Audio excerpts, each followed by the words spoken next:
আল্লাহ যেন প্রতিটি ঘরে একজন বড় বোন দিয়ে দেয়, কারণ বড় বোন থাকা ভাগ্যের ব্যাপার।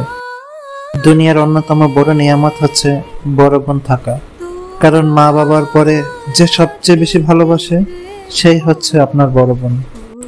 নিজের প্রয়োজন এড়িয়ে ভাই বোনদের প্রয়োজন পূরণ করার চেষ্টা করে। নিজের সন্তানের পাশাপাশি তোমাকেও ঠিক ততটাই ভালোবাসে।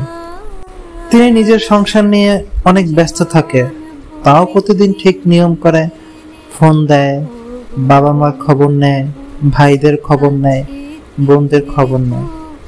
বড় বোন মানেই একটা নিরাপদ আশ্রয়, একটা বিশ্বস্ত মানুষ। মা বাবাকে যা কিছু না বলা যায় তা সবটাই বড় বোনকে বলা যায়।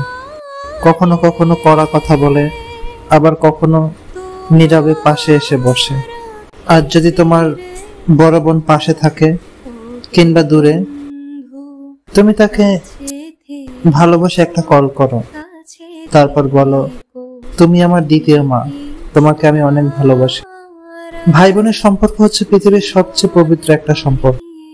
আর বড় বোন মানেই একটা ছায়া, যে ছায়া কখনো ছোট হয় না, তুমি যতই বড় হও না কেন।